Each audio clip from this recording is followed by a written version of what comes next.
Assalamualaikum warahmatullahi taala wabarakatuh. Bismillahirrahmanirrahim. Alhamdulillahilladzi arsala rasulahu bil huda wa dinil haq liyudhhirahu 'ala ad-din kullihi walau karihal kafirun. Asyhadu an la ilaha illallah wahdahu la syarika lah wa asyhadu anna sayyidana Muhammadan 'abduhu wa rasuluh.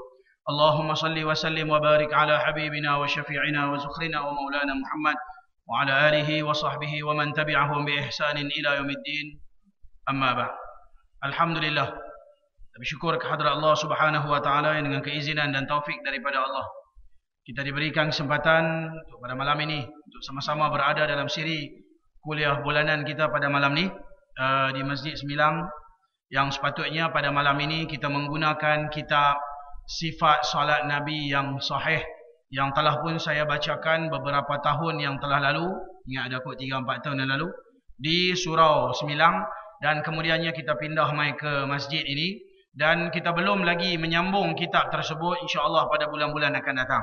Pada malam ini saya akan bawa tuan-tuan untuk sama-sama bersama dengan saya dalam satu perbincangan berhubung dengan perkara-perkara berbangkit dan juga satu peristiwa berhubung dalam bulan Rejab. Sebelum saya masuk dalam perbincangan perkara penting yang berlaku dalam bulan Rejab, ingin saya sampaikan pada tuan-tuan sedikit perbincangan ulama berhubung dengan masalah meraihkan bulan Rejab. Timbul soalan macam-macam daripada hantar dalam WhatsApp, daripada hantar dalam Facebook, hantar dalam internet. Macam-macam lah golongan yang menentang, yang tak suka beribadat dalam bulan Rejab, kata tak ada apa kelebihan bulan Rejab. Dan hadis palsu berkenaan dengan Rejab, kita tak nafikan. Memang ada hadis-hadis palsu berhubung dengan Rejab. Hadis yang cerita suruh puasa Rejab, Sya'ban, Ramadan. Tetapi tuan-tuan yang dirahmati Allah, satu benda yang tak dapat disangkal dengan hadis-hadis yang sahih, iaitulah setiap bulan daripada Rejab, Sya'ban dan Ramadan, dia ada hadis yang sahih yang meriwayatkan tentang kelebihan dia. Sebagai contoh, memang tak ada cerita sangat, cerita pasal Rejab apa semua. Tapi Rejab tu bulan apa? Rejab bulan apa? Siapa boleh tolong saya? Rejab dinamakan salah satu daripada 4 bulan yang dinamakan sebagai bulan Al-Haram. Di sana terdapat hadis-hadis yang sahih tentang berpuasa dan beribadat pada bulan Al-Haram. Maka tak salah. Siapa-siapa nak beribadat dalam bulan Rejab, silakan. Betul hang kata hadis berkenaan dengan Rejab, Sya'ban, Ramadan tu palsu. Betul, aku akui. Tapi hang tak boleh tolak hadis berkenaan dengan bulan Al-Haram. Di situ balik Rejab tu adalah salah satu daripada bulan Al-Haram. Dan kita tak boleh nafi tentang berpuasa dalam bulan Sya'ban. Di sana terdapat sebuah hadis Aisyah radhiyallahu anha meriwayatkan. Dia kata, aku tak pernah tengok satu bulan yang Nabi SAW berpuasa lebih banyak hari berbanding Ramadan melainkan bulan Sya'ban. Maknanya Nabi SAW dalam banyak-banyak tahun pernah Nabi puasa banyak hari dalam bulan Sya'ban. Bahkan dalam riwayat yang lain Aisyah pernah meriwayatkan, kana yasumu Sya'bana kullah, adalah Nabi SAW berpuasa dalam bulan Sya'ban sepenuhnya 30 hari. Nabi puasa Sya'ban. Ada hadis Nabi puasa Sya'ban, dan di sana terdapat banyak kelebihan dalam bulan Sya'ban. Nabi SAW, saya tak payah nak cerita sebab benda tu banyak, jadi panjang cerita, saya nak cerita Isra' Mi'raj malam ni. Tapi saya nak katakan kelebihan tentang Sya'ban ada dalil, kelebihan tentang Rejab ada dalil, dan Ramadan tak perlu disangkal lagi. Bererti setelah digabung-gabungkan, siapa rasa nak puasa dalam Rejab silakan, siapa rasa nak puasa dalam Sya'ban silakan, dan semua orang diwajibkan berpuasa dalam bulan Ramadan. Siapa pula kita nak marah orang nak buat amal ibadat dalam bulan Rejab, Sya'ban? Kan bagus sebagai persediaan dan persiapan untuk bertemu dengan Ramadan, supaya Ramadan jangan menjadi Ramadan adat, jadi Ramadan syariat. Macam mana Ramadan syariat? Dia puasa, tapi dia bukan takat puasa perut, puasa seluruh anggota badan dia. Mata dia turut berpuasa. Bukan senang dalam Ramadan nak jaga mata, kalau 2-3 bulan sebelum tu tak didik mata untuk nak jaga mata kita jangan tengok benda haram. Dia boleh buat lah, tapi buat tu sekadar adat. Macam mana? Puasa ya, puasa perut. Yang Nabi kata dalam satu hadis, kam min sa'imin laisa lahu min siyamihi illa al-ju' wal 'atas. Berapa ramai orang yang puasa tapi tak dapat apa daripada puasa melainkan lapar dan dahaga. Ini puasa adat. Puasa syariat, dia puasa mata, puasa telinga, puasa kaki, puasa tangan, puasa seluruh anggota badan dia. Nah, puasa bila dia tak buat benda-benda yang haram, benda-benda maksiat di seluruh anggota dia, dia akan hiasi seluruh anggota dia dengan kebaikan. Mata tak tengok benda haram, mata akan tengok benda baik. Tengok kitab, tengok Quran, tengok benda-benda yang baik, yang halal. Telinga tak dengar benda haram, telinga akan dengar benda baik. Tangan tak buat kerja benda haram, tangan pergi buat kerja benda halal, benda baik. Macam itulah nama dia puasa syariat. Bukan senang tuan-tuan. Masuk dalam Ramadan, terkejut, gedebuk, terus pergi tukar jadi baik. Tak boleh. Benda tu perlu latihan. Apa salahnya daripada Rejab Syaban kita mulakan dengan kepelbagaian ibadat, memperbanyakkan ibadat, mempelbagaikan ibadat supaya Ramadan kita sambut dengan penuh sempurna. Maka tuan-tuan yang dirahmati Allah sekalian, siapa-siapa nak buat apa-apa ibadat dalam Rejab, saya kata nama ibadat, silakan. Siapa-siapa yang nak beribadat dalam Syaban, nah, tu pula timbul pula masalah baca Yasin malam nisfu Syaban 3 kali. Betul, tak ada hadis. Habang siap-siap sebab takut tak sempat nak habang. Nah, bulan-bulan Syaban ada satu hadis diriwayatkan. Dia kata bila masuk malam nisfu Syaban, idza kana lailatu nisfi Syaban, faqumu lailaha wa sumu naharaha. Maka bangunlah berqiyamul lail pada malamnya dan berpuasa pada siangnya. Fa inna Allah Ta'ala yanzilu fiha li ghurubi syamsi ila sama'id dunya. Maka Allah Ta'ala akan turun pada malam tersebut, nah, ketika terbenamnya matahari kepada langit dunia. Tuhan turunkan rahmat dia. Fa yaqulu, lalu Allah Ta'ala berfirman, ala mustaghfirul li fa aghfirulah. Mana dia manusia yang minta ampun kepada aku, maka akan ku ampunkan dia. Ala mustarziqun fa arzuqahu. Mana dia manusia yang minta rezeki, nescaya akan kuberikan kepada dia. Ala mubtaliyun fa uafihi. Mana dia manusia yang dibalakan dengan macam-macam bala, penyakit dan sebagainya, maka akan ku sembuhkan penyakit dia. Ala kadza wa ala kadza hatta yatla'ul fajar, sehinggalah terbitnya fajar. Tuhan katanya, mana dia siapa yang minta macam-macam. Tuan-tuan, di situ hadis tu dia Nabi sebut ada 3 benda yang Allah Ta'ala kata. Pertama, Tuhan kata siapa dia minta ampun, akan ku ampunkan. Siapa dia minta rezeki, akan ku berikan rezeki. Siapa dia kena bala, akan ku sembuhkan dia. 3 benda. Maka setengah-setengah ulama dia ambil keberkatan dah ada 3 benda. Bacalah Yasin 3 kali dengan niat pertama minta Tuhan ampun. Yang keduanya minta Tuhan bagi rezeki. Yang ketiganya minta Tuhan sembuhkan daripada apa-apa bala ujian. Minta Allah selamatkan. Maka tuan-tuan, memang tidak ada hadis malam nisfu Syaban kena baca. Tapi tuan-tuan, siapa-siapa nak baca Yasin bukan 3 kali, 30 kali pun tak apa malam nisfu Syaban. Kalau siapa-siapa larang, tanya dia, bukankah baca Yasin tu salah satu daripada surah-surah dalam Quran? Apa salahnya? Kami bukan i'tiqad kata wajib kena baca nisfu Syaban, tetapi di sana ada macam-macam kelebihan yang ulama menyebutkan tentang malam nisfu Syaban. Antaranya diriwayatkan oleh Al-Imam Ibn Rajab Al-Hambali dalam kitab dia Lataiful Ma'arif. Beliau menyebutkan kata-kata daripada Umar bin Abdul Aziz. Umar bin Abdul Aziz, Khalifah Islam, menulis satu ketika kepada pekerja dia supaya menjaga 4 malam. Kerana 4 malam itu daripada sunnah dan Allah akan meluaskan rahmat dia pada 4 malam tersebut. Pertamanya malam awal malam Rejab, yang keduanya malam nisfu Syaban, yang ketiganya malam hari raya fitrah, dan yang keempatnya malam hari raya Adha. Imam Syafi'i diriwayatkan pernah berkata, ada 5 malam yang banyak ganjaran Allah bagi. Pertamanya malam Jumaat, yang keduanya 2 malam hari raya Aidil Fitri, Aidil Adha, yang keempatnya malam awal Rejab, dan yang kelimanya malam nisfu Syaban. Tuan-tuan, yang cakap benda-benda lagu ni tuan-tuan adalah ulama-ulama besar, khalifah-khalifah Islam, orang-orang yang cerdik pandai. Nah tuan-tuan, maka mereka bercakap, para ulama khilaf dalam menghidupkan malam nisfu Syaban secara berjamaah kepada 2 pendapat. Ulama tak ada khilaf masalah menghidupkan malam nisfu Syaban, tetapi adakah nak buat secara berjamaah kah ataupun nak buat secara bersendirian kah? Maka menurut sebahagian ulama, dia kata sunat menghidupkan secara berjemaah di masjid, dan ini pendapat daripada ulama yang bernama Ishaq ibnu Rahuyah dan Khalid bin Ma'dan. Dan juga pendapat Al-Imam Al-Auza'i, dia kata makruh berhimpun di masjid pada malam nisfu Syaban. Tak apalah. Dia kata makruh berhimpun di masjid, dia buat di rumah. Hang di rumah pun hang tak buat, di masjid pun hang tak buat, di surau pun hang tak buat. Betul-betul hang memang balok memang. Yang tu yang betul. Hang kata orang duduk di masjid wirid salah, bid'ah hang kata. Hang duduk di rumah hang buat tak? Hang kata orang buat qiyamul lail di masjid tu bid'ah. Hang duduk di rumah hang semayang dia qiyamul lail. Nabi Muhammad semayang sampai bengkak kaki. Hang duduk kata orang buat bid'ah, tapi hang buat dah. Kalau hang buat juga main bengkak kaki di rumah, kira bagus ya. Yang tu baru betul sunnah. Senang ya kata orang mau buat bid'ah. Ingat bapa hang punya neraka.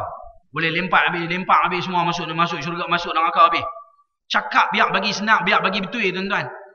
Kadang-kadang kita faham konsep bid'ah daripada satu sudut, kita tak faham dari sudut yang lain. Kita suruh orang terima kita punya pendapat. Ya, tapi kita juga tak boleh terima orang lain punya pendapat. Tuan-tuan, ada ulama lagi besar daripada Syekh Muhammad bin Abdul Wahab. Syekh Muhammad bin Abdul Wahab tu, yang kata pengasas mazhab Wahabi tu, dia baru besar ni punya ulama. Ada 10 kali ganda, 100 kali ganda punya ulama lagi hebat daripada dia. Nah, Al-Imam Ibn Taymiyah 100 kali hebat daripada dia punya ulama, lagi ada lagi tinggi. Kita tak memperlekehkan Imam Ibn Taymiyah. Kita tak memperlekehkan rakam bulan-bulan CD hantar habis kat buat-buat Wahabi bagi dia dengar. Kita tak pernah memperlekehkan Muhammad bin Abdul Wahab ataupun Imam Ibn Taymiyah ataupun Al-Imam Ibn Qayyim Al-Jauziyah. Kita mengakui mereka juga adalah ulama-ulama yang hebat. Tetapi di samping mereka, jauh 100 kali ganda ada ulama yang lebih hebat daripada mereka. Kenapa kita menolak pendapat ulama-ulama ni? Pasal apa kita menolak pendapat Al-Aiz Ibn Abdis Salam yang digelarkan sebagai Sultanul Ulama? Jauh lebih hebat daripada Imam Muhammad bin Abdul Wahab. Dia sendiri berkata bid'ah itu terbahagi kepada 5. Ada bid'ah wajib, bid'ah sunat, bid'ah haram, bid'ah makruh, bid'ah harus. Hak ni semua apa ustaz-ustaz Wahabi bukan dia tak tahu, tapi dia tak mengabak kat orang ya.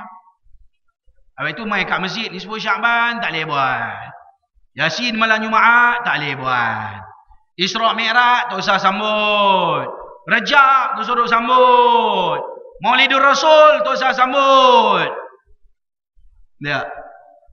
Saya tanya satu soalan kat tuan-tuan. Nabi Muhammad sambut tak Maulidur Rasul? Tak. Nabi Muhammad sambut tak Maulidur Rasul? Tak. Macam ni kan macam ni? Yang duk pi lagu tu je lah.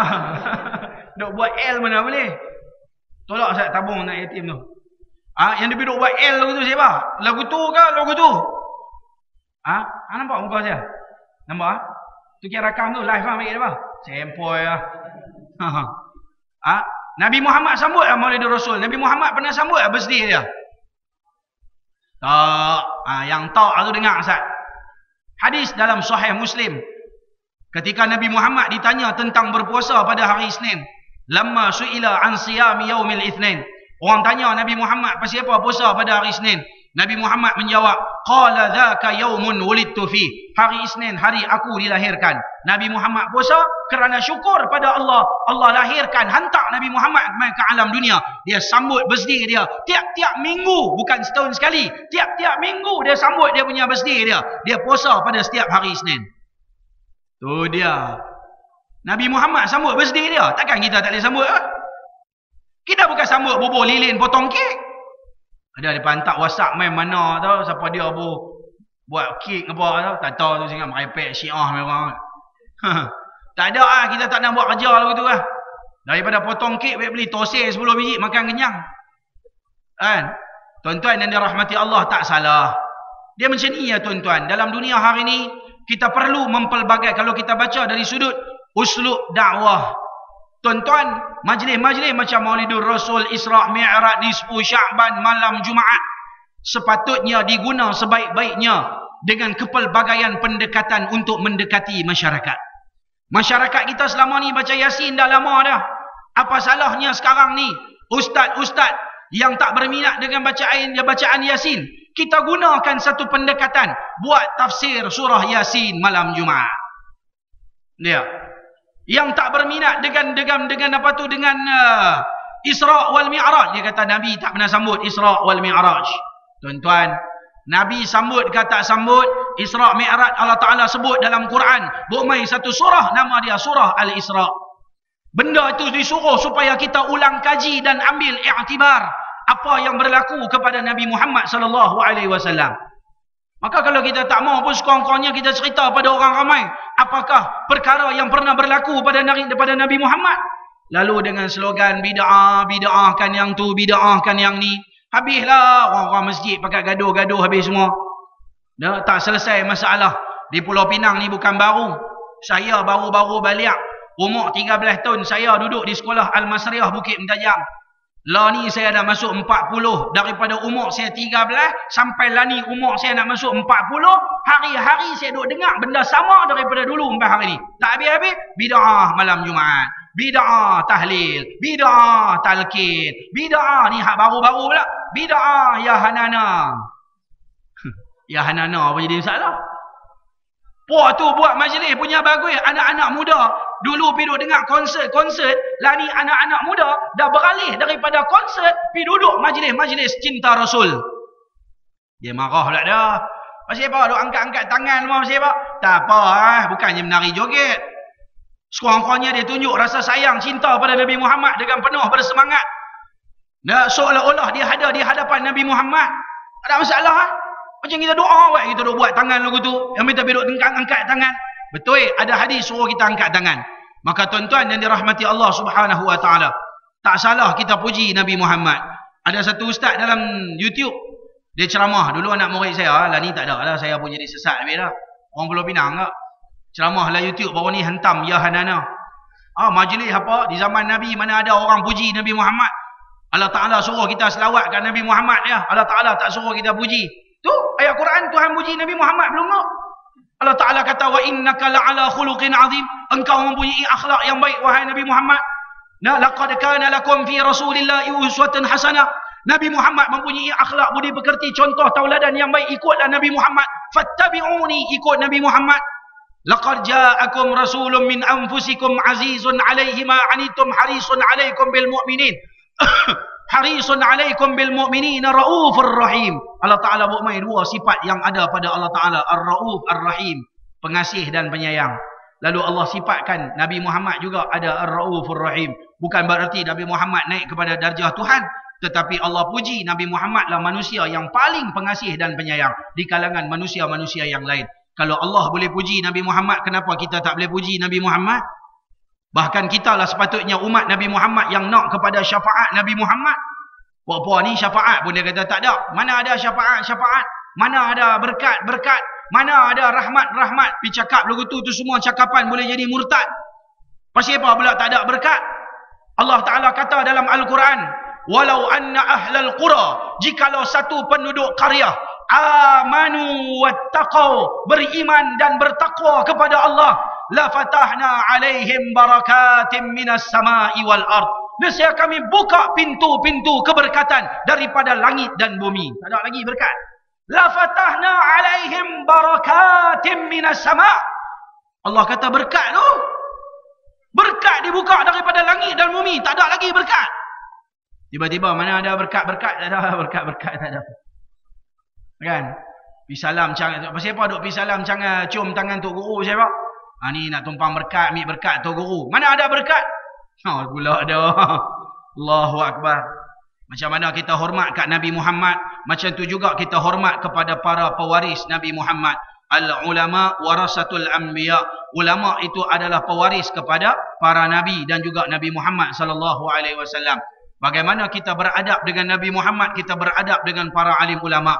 Bagaimana kita menghormati Nabi Muhammad, kita hormati para alim ulama. Bagaimana kita sayang kepada Nabi Muhammad, kita sayang kepada para alim ulama.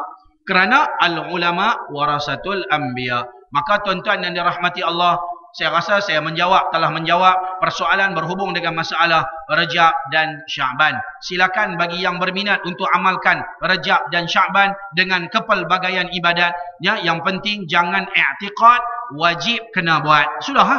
Dia. Yang penting jangan biduk kata benda tu kalau tak buat tak boleh dan sebagainya. Sudah.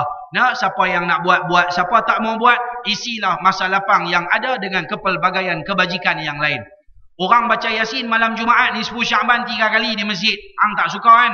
Hang tak suka kan? Hang pergi balik di rumah hang, hang pergi buka surah Al-Baqarah, Fatihah, Baqarah sampai 30 juzuk, hang pergi baca tekat mana dan hang tak berkenan baca Yasin malam Jumaat, hang pergi baca Quran. Hang ada masalah pang. Pi. Dia. Jangan duk kata orang lain semua buat bid'ah, lepas tu hang terus tak buat apa. Hak tu lagi cerai. Tuan-tuan yang dirahmati Allah Subhanahu wa taala, kita pada malam ni kita berada pada malam-malam awal dalam bulan Rejab. Tuan-tuan yang dirahmati Allah, menurut khilaf di kalangan para alim ulama dan pendapat yang hampir banyak di kalangan ulama, satu peristiwa telah berlaku kepada Nabi Muhammad sallallahu alaihi wasallam pada tanggal 27 Rejab. 27 Rejab, setahun lebih kurang sebelum Nabi Muhammad berhijrah ke bumi Madinah. Hampir 3 tahun Nabi Muhammad diboikot oleh puak-puak Arab Quraisy. Orang-orang kafir di bumi Mekah. 3 tahun sebelum Nabi Muhammad hijrah, mereka boikot. Tak ada siapa mau jual apa, nak beli apa pun tak boleh. Nak cakap apa pun mereka tak mau. Nabi Muhammad main cakap-cakap, mereka buat bodoh belah. Mereka boikot. Siapa pun tak mau dengar apa yang dibuat oleh Nabi Muhammad dan pengikut Nabi Muhammad. Nak berurusan apa pun mereka tak mau. Bila 2 tahun, dah lah bapa saudara Rasulullah meninggal. Nah, bila bapa saudara Rasulullah meninggal, Siti Khadijah pun meninggal, Nabi Muhammad lebih tertekan apabila mereka boikot. Maka lalu setahun sebelum hijrah, Nabi Muhammad bila pi Isra wal Mi'raj, Nabi Muhammad balik. Nah, mereka tak boleh terima apa yang disebutkan oleh Nabi Muhammad berhubung dengan peristiwa Isra wal Mi'raj. Ada yang ikut Nabi Muhammad kerana Nabi Muhammad tu beradik-beradik dia. Tahu beradik-beradik? Bukan adik-beradik, dia beradik-beradik. Pasal mereka satu keturunan. Nama ala. Mama kata nama ala. Ini nama ala lah. Beradik-beradik. Ada yang ikut Nabi Muhammad kerana Nabi Muhammad ni orang kampung dia. Ada yang ikut Nabi Muhammad kerana dia kenal Nabi Muhammad daripada kecil. Malualah bila Nabi Muhammad main dakwah, dia kata, macam tak kenal pula, tak ikut kan. Dia buat-buat ikut Nabi Muhammad. Maka jenis-jenis orang yang iman tak mantap ni, bila Nabi Muhammad pi Isra Mi'raj balik mai, lalu Nabi Muhammad habaq dekat pada masyarakat ramai, lalu tuan-tuan, ramai yang murtad, yang keluar daripada Islam. Pasal apa Allah Ta'ala jadikan peristiwa Isra wal Mi'raj? Allah Ta'ala nak cuci puak-puak yang tak suka pada Islam.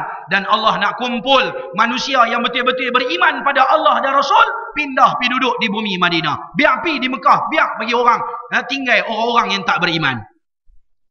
Tuan-tuan yang dirahmati Allah, Allah berfirman dalam ayat pertama dalam surah Al-Isra, Subhanalladzi asra bi'abdihi laylan minal masjidil harami ilal masjidil aqsa ilal masjidil aqsa alladzi barakna hawlahu linuriyahu min ayatina innahu huwas sami'ul basir. Sadaqallahul azim. Yang bermaksud Subhanalladzi asra. Saya nak hurai satu-satu kalimat daripada ayat pertama surah Al-Isra. Subhanalladzi asra. Kalimah subhana, orang belajar dalam bahasa Arab. Belajar bahasa Arab. Tengok dalam tafsir, ulama hurai kalimah subhana, dia kata kalimatun tu'ta litta'ajjub, kalimah yang didatangkan untuk memberikan pengertian ta'ajjub. Ta'ajjub ni Melayu kata apa? Ta'ajjub. Melayu kata apa Ustaz? Ta'ajjub. Melayu kata apa? Ta'ajjub. Heran. Dia simple tu. Ta'ajjub. Kata apa? Ta'asub lain. Ta'asub kita ikut satu orang buta tuli. Kita berkenan satu, macam katalah abang berkenan kat Kasim Ahmad. Contoh Kasim Ahmad tu anti hadis. Ikut orang kata apa pun duk kata dia seorang yang betul. Itu panggil ta'asub buta tuli. Ni ta'ajjub. Kita tengok contohnya, kita tengok, weh kapal terbang simple lu dia main gitu. Kangen panggil apa? Teruja. Kan? Bahasa Melayu, bahasa moden teruja kan. Bahasa lama-lama kita kata apa? Apa? Terkejut. Tekan terkejut. Terkejut dia pengsan ni. Perak. Apa ramba? Ada pula perak pula. Perak ni dia tak pernah tengok. Dia tengok dia jadi macam jakun tu macam kan. Lah gitu. Lebih kurang lah kot. Ikut suka lah nak buat makna apa pun. Tapi kalimah ta'ajub ni dia memberikan satu pengertian. Bila kita tengok kita rasa bahasa lebih mudah faham teruja. Wah dahsyat memang sempoi betul ya memang. Kalau gitu. Pasal apa Allah Ta'ala guna awal cerita Isra' Mi'raj? Allah Ta'ala guna Subhanalladzi asra. Ulama kata dalam kitab tafsir, Allah Ta'ala boleh guna ayat yang lain. Umpamanya Allah Ta'ala boleh kata macam ni. Asrallahu bi'abdihi laylam minal masjidil haram. Al-ayah. Allah telah memperjalankan Nabi Muhammad pada malam Isra' Mi'raj. Pasal Allah Ta'ala boleh guna lagu tu. Tak payah sebut Subhanalladzi asra. Tapi pasal apa Allah Ta'ala guna kalimah asra, kalimah subhana? Pasal tuan-tuan ada beberapa sebab. Pertamanya tuan-tuan, peristiwa Isra' wal Mi'raj memang sempoi. Di zaman manusia hidup dalam keadaan tidak ada alat-alat canggih. Sekarang tak pelik. Kalau daripada Jeddah, kalau tuan-tuan naik satu jet, tuan-tuan nak turun mendarat di Jordan ataupun di Palestin kalau boleh, ataupun di Israel kalau tak ada apa-apa masalah, tuan-tuan boleh turun insya-Allah dalam masa 1 jam boleh kot, no? Boleh 1 jam. Jet. Kapal terbang pun naik 2 jam. Saya naik daripada Madinah, saya sampai di Jordan lebih kurang 1 jam setengah. 2 ton sudah. Kalau naik jet lagi cepat. Sila-sila setengah jam lah. Jet lah jet. Oh yang faham tak jet? Macam tak faham. Jet lah laju kan. Jet Concorde ke apa ke. Pi balik takkan tak dapat sejam kot. Zaman sekarang tak pelik, tak mustahil. Zaman Nabi Muhammad hanya ada unta dengan kuda ya. Nak kata lebih laju daripada tu mustahil pada adat. Tapi tuan-tuan, Allah Ta'ala kata dalam ayat ni, Nabi Muhammad bukan jalan kaki. Allah Ta'ala perjalankan. Bila perjalankan, orang lain bawa Nabi Muhammad, bawa jalan. Benda tu tak mustahil kepada Allah. Kerana Allah, idza arada syai'an an yaqula lahu kun fayakun. Allah boleh buat. Sebab tu Abu Bakar Siddiq, bila orang main cerita kat pagi-pagi tu, dia tak ada jumpa Nabi Muhammad lagi. Weh Abu Bakar, hang tak dengar cerita hari ni Muhammad balik. Jadi ser dah ni. Ni bahasa kita. Ser tu gila kan. Nabi Muhammad hari ni, tengok Muhammad merepek dah hari ni. Dia semalam dia kata dia pi mana ke, pi Palestin, pi balik mai. Betul ke Muhammad kata dia pi Palestin? Kalau dia kata kalau betul dialah yang kata dia pi bukan dekat Palestin, ujung dunia dia pi balik pun satu saat aku percaya. Sebab tu dia Abu Bakar As-Siddiq, dia membenarkan apa yang berlaku pada Nabi Muhammad. Tak macam kita. Kita kalau dengar satu benda baik kita takkan sokong. Tapi kalau kita dengar benda tak baik, kita mula nak cerita kata-kata. Nampak tak? Perangai sebiji macam mana orang Arab jahiliah di zaman Nabi Muhammad. Bila orang main cerita pasal Nabi Muhammad, oh gila dah Muhammad. Loh betul ya. Dia cerita dia pergi sana merepek-merepek. Sebab tu bila cerita Isra' wal Mi'raj, dia ada 3 intipati. 3 perkara penting. Pertama, cerita Isra' Mi'raj dia melibatkan soal keimanan. Kena percaya yang ni bukan berlaku kat manusia-manusia biasa. Ini mukjizat Nabi Muhammad. Dia utusan Tuhan. Tuhan nak bawa dia jalan pergi mana-mana tu Tuhan punya pasal. Tuhan boleh buat segala-galanya. Kalau hang beriman dengan Allah dan Rasul, hang pasti takkan tolak cerita perkhabaran tentang Isra' wal Mi'raj. Itu kalimah subhana. Yang keduanya tuan-tuan, Allah Ta'ala guna perkataan subhana memberikan isyarat bahawa Nabi Isra' Mi'raj dengan roh dan juga dengan jasad. Bukan dengan roh saja. Kerana ada pendapat orang kata Nabi Muhammad Isra' Mi'raj hanya berdasarkan mimpi. Hanya pergi dengan roh saja, bukan dengan jasad. Kalau betul-betul ialah berlaku dengan mimpi saja, Allah takkan guna kalimah subhana. Kerana mimpi manusia boleh pergi jauh mana pun. Dengan roh manusia boleh pergi. Tapi roh dengan jasad ianya satu perkara yang hampir mustahil pada adat. Seterusnya tuan-tuan, Allah kata dalam ayat ni, Subhanalladzi asra. Asra tu maksudnya orang ambil kita, bubur dalam kereta, orang bawa kita jalan. Lagu tu. Faham tak? Bukan kita jalan kaki seorang-seorang pergi. Maknanya sebab tu di zaman Nabi Muhammad Isra' Mi'raj, Jibril bawa main satu kenderaan. Nama apa kenderaan tu? Nama apa kenderaan tu? Borak. Kan tuan-tuan duk tengok nama tulis Borak Oil kan? Ada kat mana-mana kan? Borak Oil. Sepak tu dia buang dengan gambar kuda-kuda tu. Lebih kurang lagu tu lah. Tapi bukan kuda.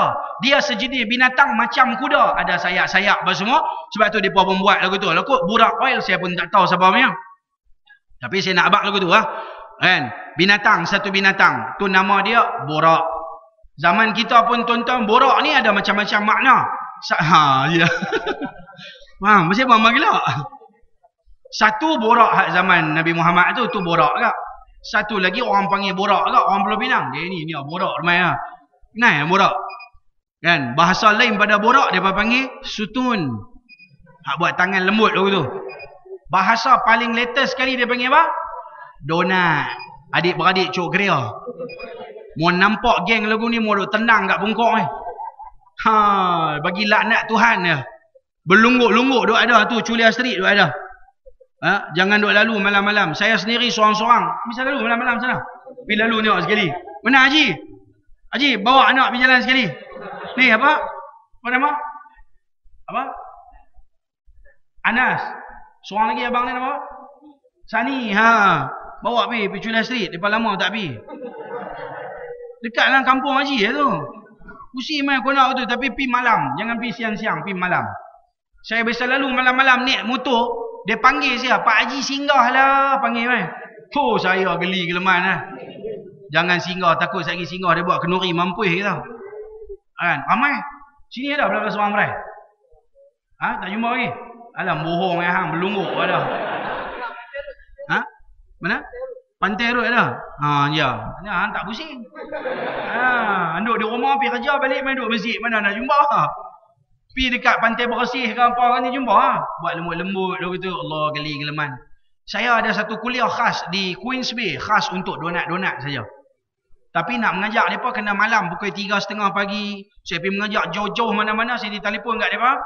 Ni okey siap tunggu lah. Ni ustaz duk on the way balik. Duk attend jambatan lebih kurang. Mereka ni tunggu. Mereka sebab mereka jenis patient shift malam. Faham tak? Nak mengajak mereka kena lewat-lewat.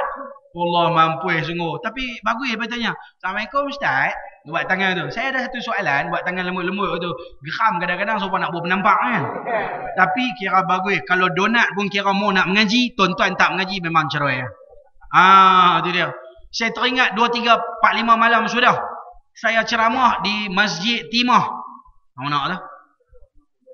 Belah tu. Belah tu. Belah mana? Belah tu. Masjid Timah dekat dengan Bandar Perda tu apa Taman Poh Jaya apa semua. Tuan-tuan tahu dalam banyak-banyak orang yang main ceramah ni ada satu hamba Allah ni budak cacat daripada kecil. Mak dia tolak kursi roda main.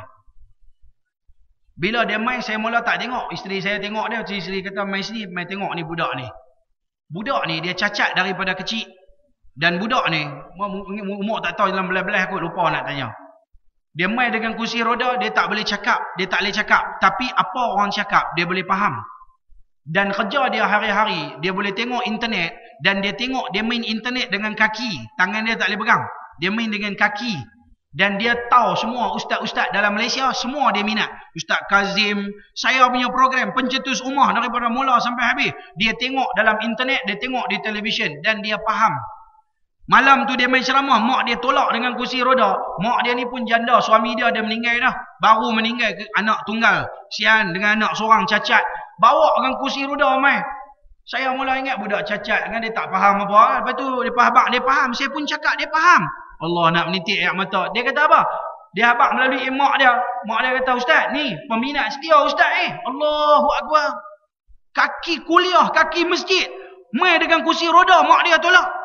Tuan-tuan tak payah guna kursi roda pun. Nampak tak? Kadang-kadang orang jenis lagu ni minat dengan agama. Orang Tuhan bagi sihat tubuh badan tapi tak mau mengaji. Saya baru 2-3 malam sudah ceramah di Seri Gombak di Kuala Lumpur. Yang main mengaji ada 1-2 orang mereka ni macam cacat. Main dengan tak larat, dengan letih, duk mengesot. Tapi tuan-tuan dia faham apa ustaz cakap. Kata dengan jawatan kuasa masjid, yang ni kami punya regular customer. Hari-hari 5 waktu main semayang di masjid. Dengan cacat, main mengesot. Allahu Akbar, tuan-tuan yang dirahmati Allah. Nah, Allah bagi kenikmatan kesihatan tubuh badan tuan-tuan, gunalah sebaiknya. Saya seronok bila Masjid Semilang Pantai ni, Masjid Semilang bukan Semilang Pantai, Semilang. Tak ada pantai dah. Habis hilang. Masjid Semilang ni bila dah aktif macam ni, kuliah-kuliah, ceramah-ceramah agama, Allah bagi jawatan kuasa yang aktif yang boleh buat kerja macam ni, tuan-tuan beruntunglah. Maka sepatutnya tuan-tuan manfaatkan masjid yang ada. Tengok saya dekat 3-4 tahun punya duk pergi riau kata-kata, tuan-tuan saya nak buat masjid, tuan-tuan saya nak buat masjid. Kutik derma, 3 tahun nak beli tanah saja 1.2 juta. Dah beli dah tanah, sekarang nak buat masjid. Masjid 2 tingkat boleh menampung 1,000 orang. Di kampung Permatang Pasir balik pulau. Pusinglah satu Malaysia. Nak buat kaunter wakaf, buat tebal muka. Nak kutik pula. Nak beli, buat masjid 1.8 juta. Tuan-tuan, masjid tak ada siapa bagi duit. Kerajaan tolong buat bagi. Bukan susah. Pengurusi masjid ke, jawatankuasa masjid ke, tak payah kalut. Nak buat masjid, orang tolong buat masjid. Apa mereka kena buat lah ni? Imarahkan masjid. Tabung, orang bagi duit, imarahkan masjid saja. Saya seorang-seorang daripada tak ada nak kena buat satu, nak buat di perkampungan Islam yang saya cadang nak buat. Maka tuan-tuan, tengok Allah bagi kat kita kenikmatan. Mai di masjid tak gaduh siapa pun halang kita. 2 tahun yang telah lalu saya pergi ke bumi Palestin. Bila sampai di bumi Palestin, boleh tengok macam mana orang Islam di sana nak masuk sembahyang di masjid mereka sendiri. Masjidul Aqsa dan masjid-masjid yang lain dihalang oleh askar dan tentera Israel. Dia kalau di Masjidil Aqsa, siapa umur lebih pada 40 tak boleh masuk Masjidil Aqsa. Kalau orang memang orang Palestin. Terutamanya pada hari Jumaat. Kerana dia takut bila berhimpun, kononnya lah dia punya anggapan orang nanti buat huru-hara dan sebagainya kalau ada anak-anak muda. Hanya orang tua-tua yang boleh masuk Masjidil Aqsa sembahyang Jumaat. Tu pun kalau gaduh-gaduh tak boleh masuk sembahyang Masjidil Aqsa. Hidup dalam ketakutan. Di sini bolehlah tunjuk gangster. 3 line, 4 line, 10, 15 line. Ayahanda, kekanda, adinda. Pergi duduk di sana, mampuih tak ada dah ayahanda, kekanda, adinda. Pasal apa? Anak-anak muda tepi jalan, mereka tendang dengan askar. Nampak 2 biji mata saya nampak. Anak muda tu lalu, mereka panggil mai, mereka ragging tepi jalan. Tendang, sepak, buat macam bola. Dia baru keluar pagi-pagi dalam pukul 9, pukul 8. Mungkin nak pergi kerja, mungkin nak pergi buat urusan apa. Anak muda 20-an kena tendang tepi jalan dengan askar Israel. Maka tuan-tuan, gunalah nikmat keamanan. Selagi Allah bagi keamanan dalam negara kita, nak syukur banyak kepada Allah. Perbanyakkan ibadah, hidupkan masjid. Baik, lalu Allah Ta'ala berfirman, Subhanalladzi asra bi'abdih. Allah Ta'ala kata, alangkah hebatnya Allah yang telah memperjalankan hambanya, Nabi Muhammad. Nabi Muhammad digelarkan sebagai hamba Allah. Kita hamba Allah. Kita siapa tuan-tuan? Hamba Allah. Kita siapa? Kita kata kita hamba Allah. Tapi nak dapat darjah yang namanya hamba Allah, ada 7 peringkat, 7 bukit kita kena tempuh baru boleh jadi hamba Allah. Tu dia.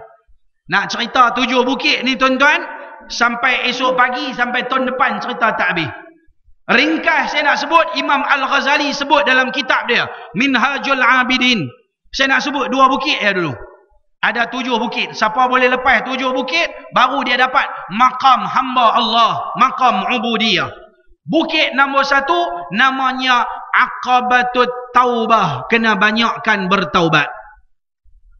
Sebab tu bila kita mengaji ni tuan-tuan, kena banyak istighfar, zikir, minta ampun pada Allah, baru ilmu kita berkat. Bila ilmu kita tak berkat, hati penuh dengan maksiat, maka ilmu tak boleh melekat, dia tak akan jadi berkat. Nah, menyebabkan kita tak jadi minat untuk nak belajar ilmu agama. Belajar tapi dia tak minat untuk beramal. Ni yang panggil ilmu yang tidak ada keberkatan. Sebab tu kena banyakkan istighfar. Boleh tuan-tuan? Kita istighfar bersama dengan saya. Boleh? Istighfar 2-3 kali, kita sambung balik dengan kuliah sikit lagi. Ikut saya baca-baca kuat. Berkeluar suara, jangan duk simpan.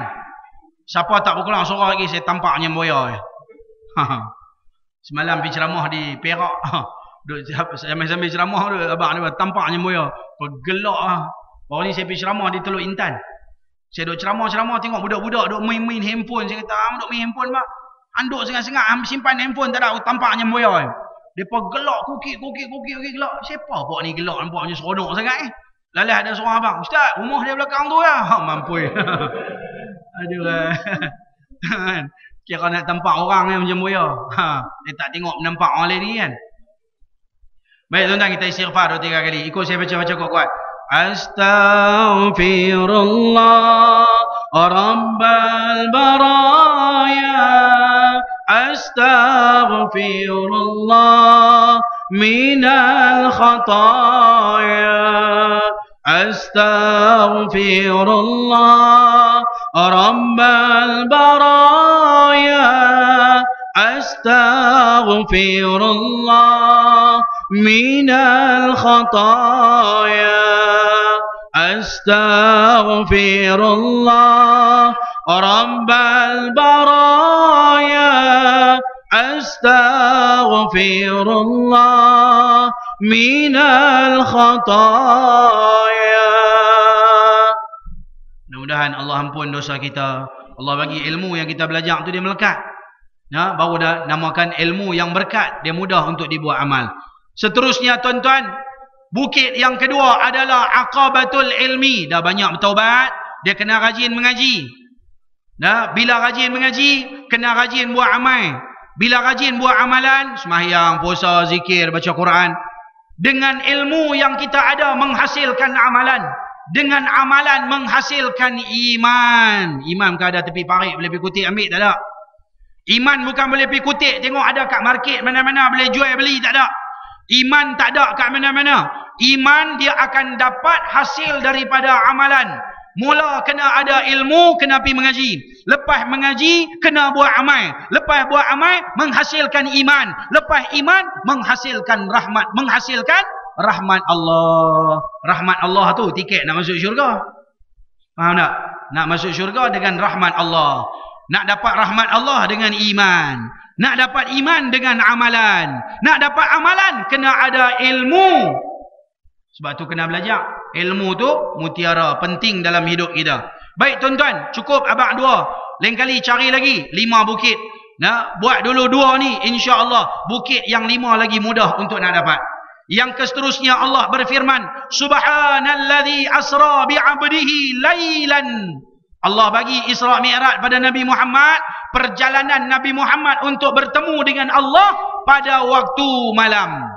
Kenapa Allah bagi jadi peristiwa Isra Mi'raj pada waktu malam? Agak-agaknya macam apa? Abang? Pasal apa Isra Mi'raj pada waktu malam? Awak tak buat siang-siang kan senang orang nampak.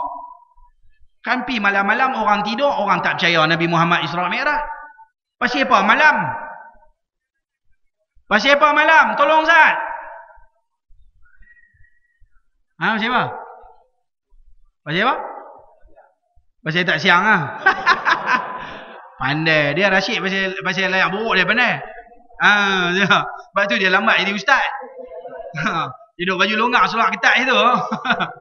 Nampak tak? Pasal dia tak siang lah. Memang pun tak siang jadi malam lah. Tak malam jadi siang.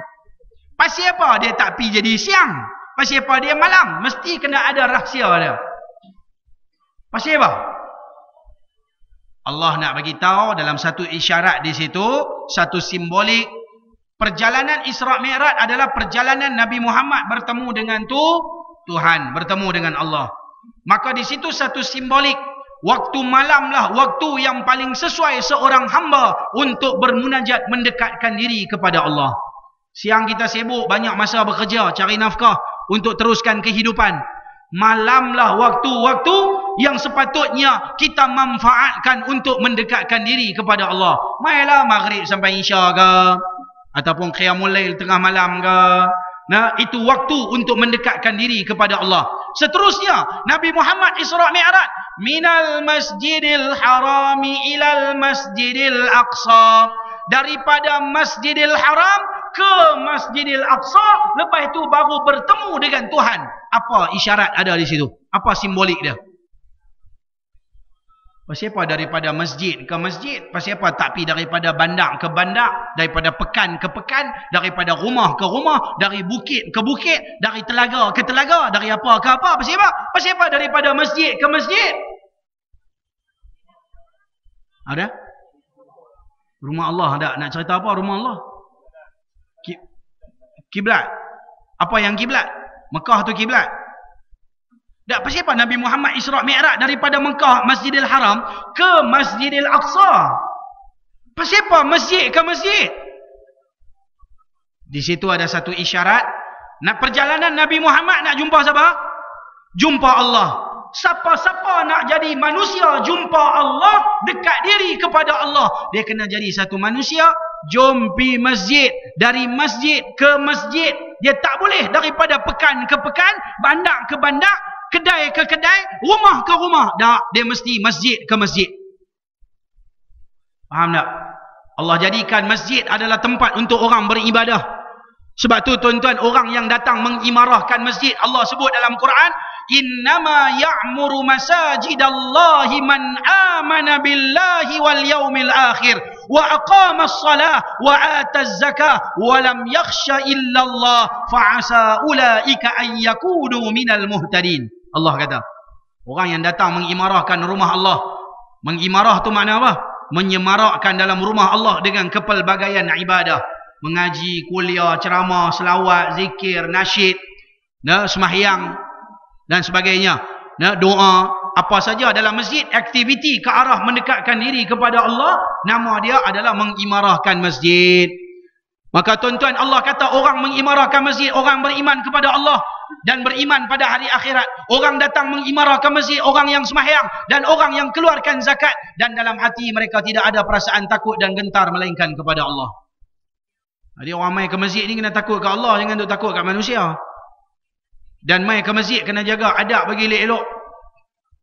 Antaranya, orang mai ke masjid ni nak jadi orang baik. Bila mai ke masjid nampak ada perangai-perangai setan nak kena buang-buang. Antara perangai setan, bila mai ke masjid, kasut yang kita pakai, balik pakai kasut sendiri balik, jangan pakai kasut orang. Setuju tak? Setuju. Pasal apa setuju? Pasal kita pernah orang ambil kasut kita kan. Kasut ustaz pun dia balas. Ustaz balik jalan kaki, mangku ayun tu. Ada orang kata tu nak uji ustaz lah. Memang nak uji. Ustaz banyak kerja lagi nak pakai kasut. Faham tak? Bukan masalah nak uji, tak apa, boleh terima, tak ada masalah. Masalahnya kan dah membantutkan perjalanan orang lain banyak kerja. Ni Pak Haji yang veteran-veteran ni, sajalah nasihat. Saya tahu kadang-kadang mata tak nampak, buat macam mana? Mata kabur, gigi betul kabur. Dia semua rukun-rukun tua, ubat mencamuk, kulit kena. Rumah duk perambat, pergi kubur duk panggil main. Duk tunggu hari lah. Maka tuan-tuan, ambil kasut kita bubur satu tempat, keluar daripada masjid, mau duk tengok, belik betul-betul, yang mata tak nampak, tengok kasut kita betul ke tak? Jangan duk ambil orang lain yang kasut. Ni, tengok, di luar parking punya penuh. Tempat parking tak cukup. Bila masuk mai, masa nak keluar sat lagi, jangan berebut. Tunggu sat, sorang-sorang keluar, semua orang nak balik. Tak, lapang sat. Tak, ingat perut ang sorang, orang lain pun nak minta ke darah tak? Ang kalut angnya.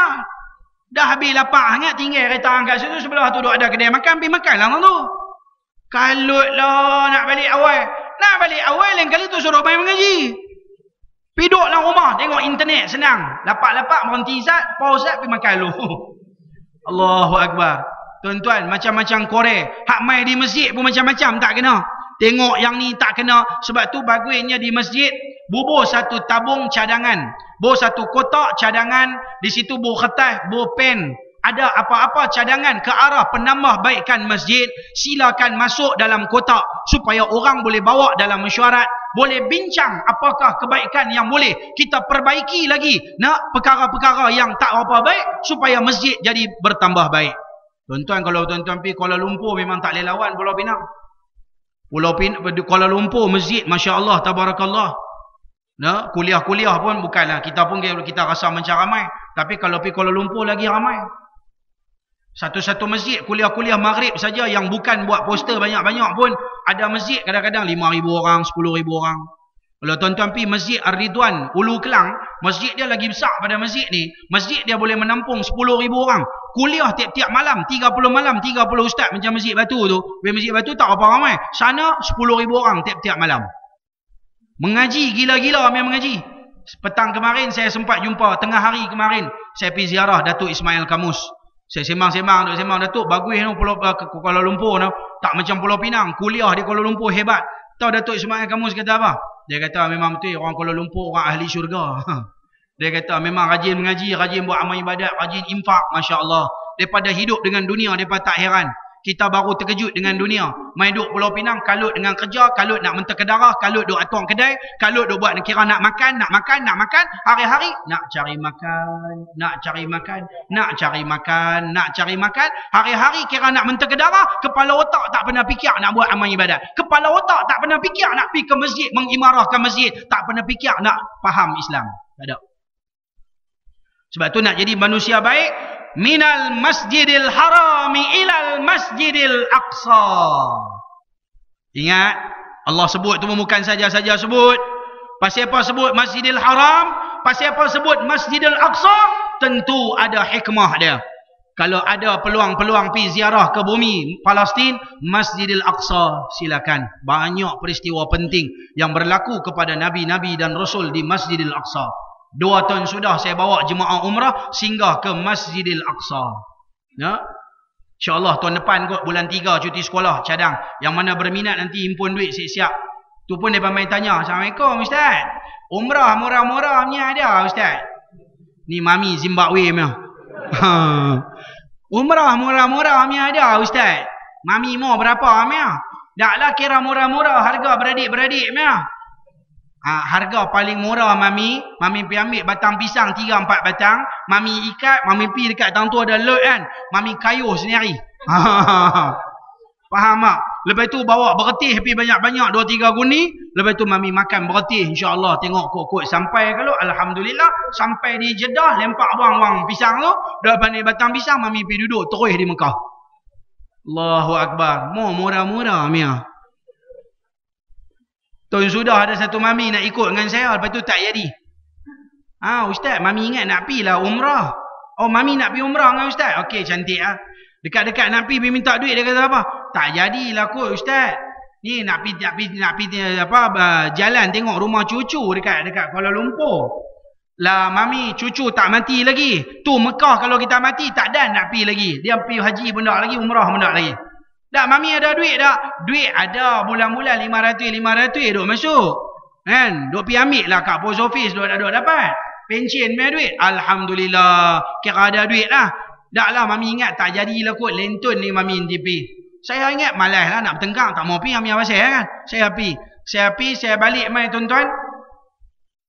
Mami tu lepas 2-3 bulan, dia pergi kuliah bulanan, dia kata apa? Assalamualaikum Ustaz.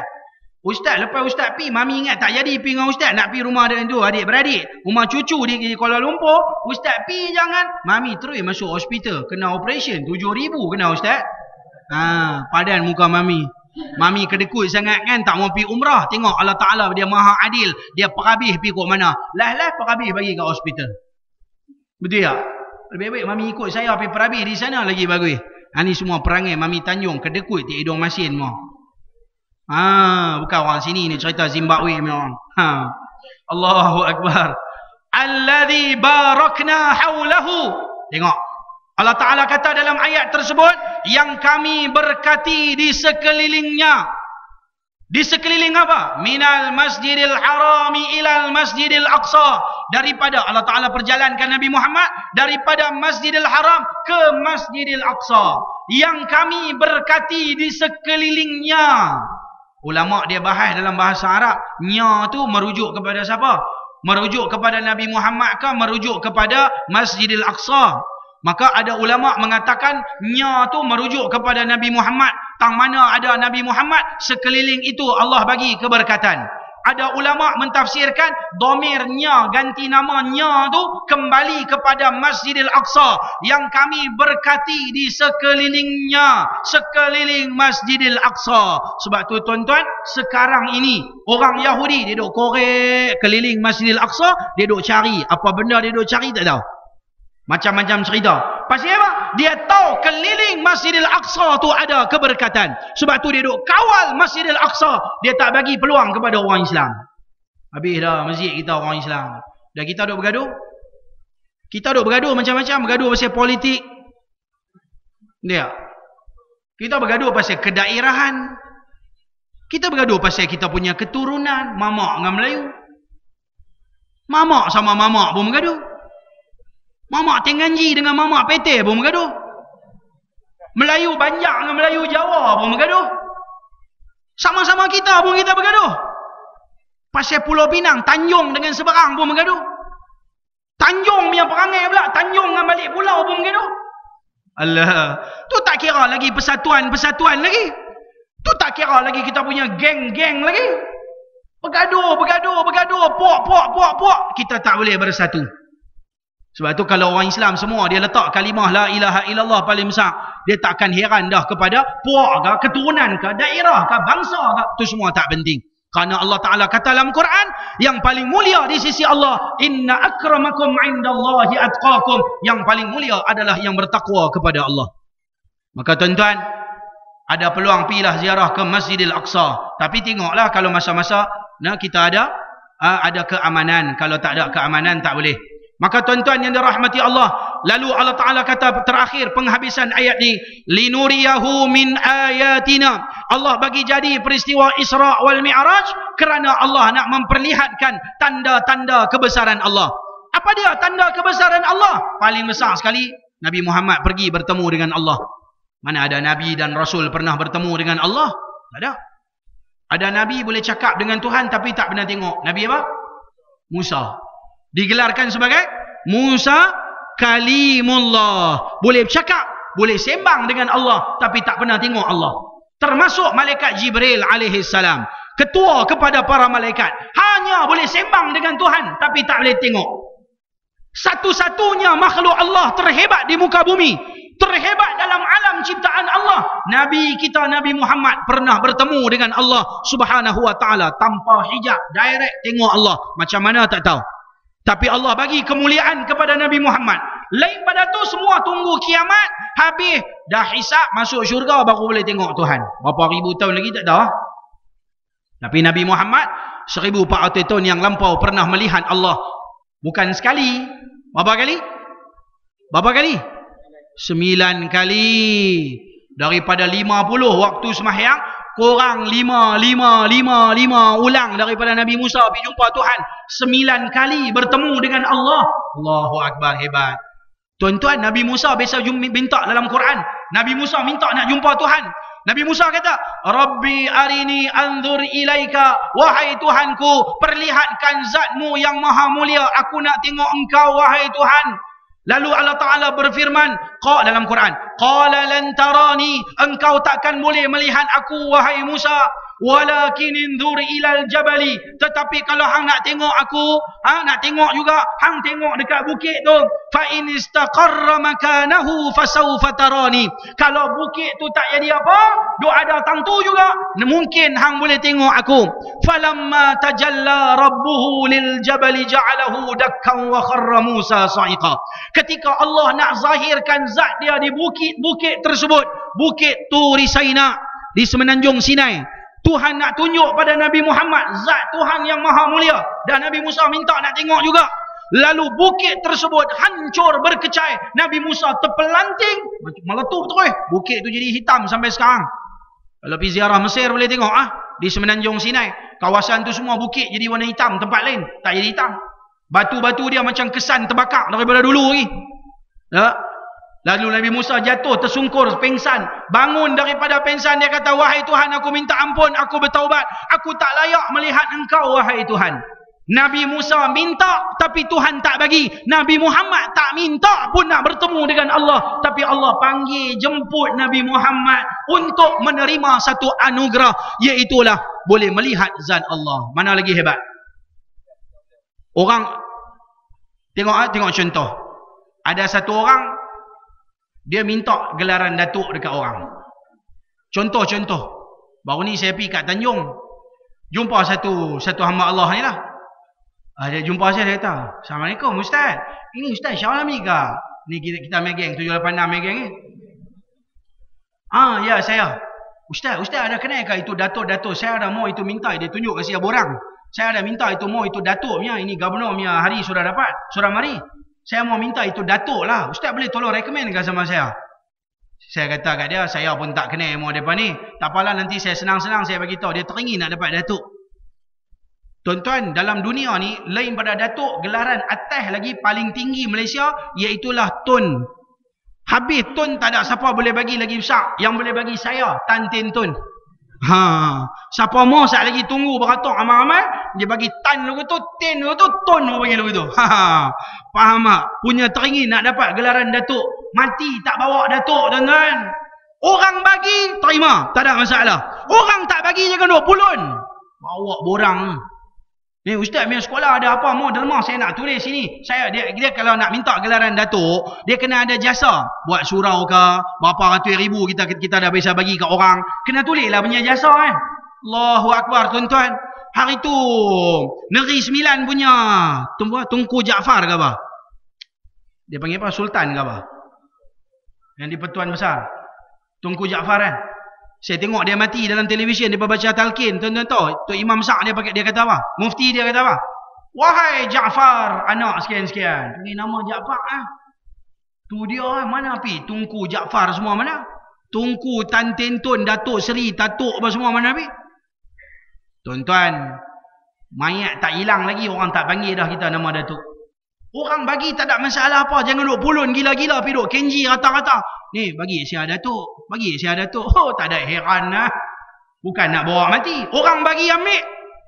Katalah siapa nak bagi, tengok Rashid, bawa gue Rashid. Bukan calon orang Rashid. Kuliah Masjid Sembilang ni dia, semua dia buat.